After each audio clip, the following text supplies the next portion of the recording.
Only just because she wished for more time to get to know him, Karan was being so irrational. He had not called back, and a week passed.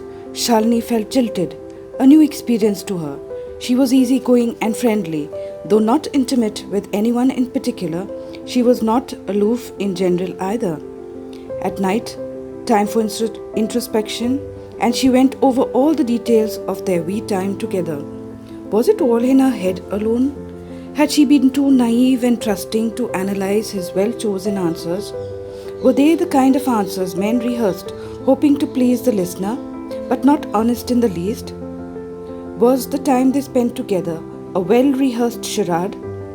Even if he loved me a wee little bit, would this behavior be an indication of the days to come? Was this the way he was with other prospective girls he met?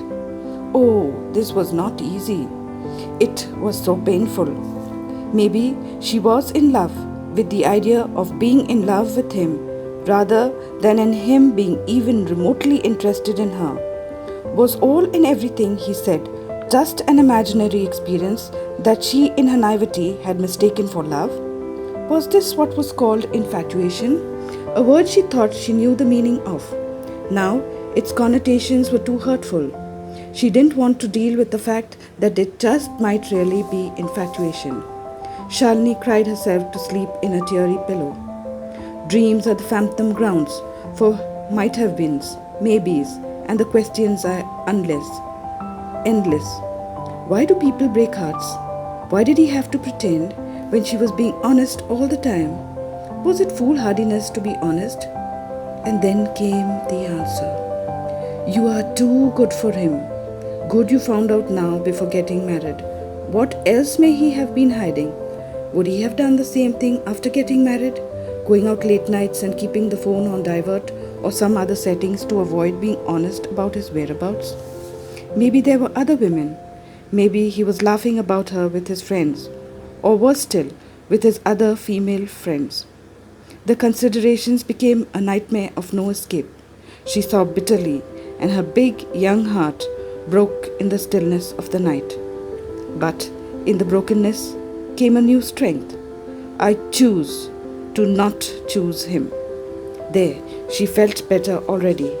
Karan was a closed chapter. With a teary smile, Shalini drifted off to sleep.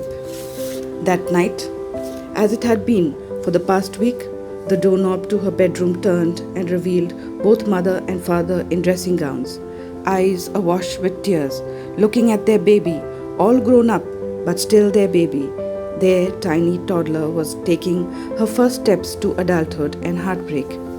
If he could, father would have punched Karan until he doubled up in pain for hurting his little princess, whom he had kept wrapped up in cotton wool, waiting for her Prince Charming on a white steed.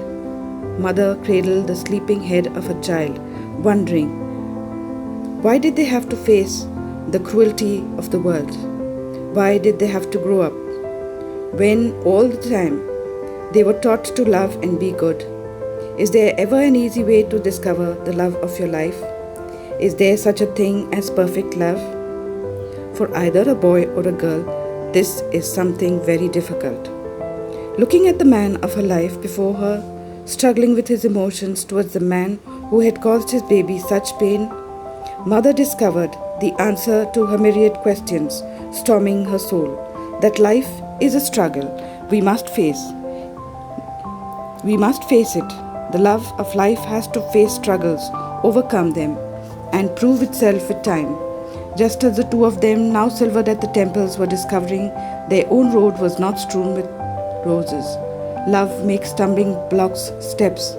Those truly in love hold hands over the rough patches and emerge parents to some amazing offspring, who must walk their respective paths in faith, supported with loving family at all times.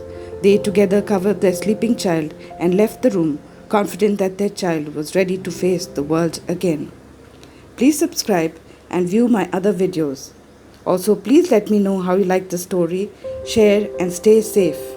Thank you.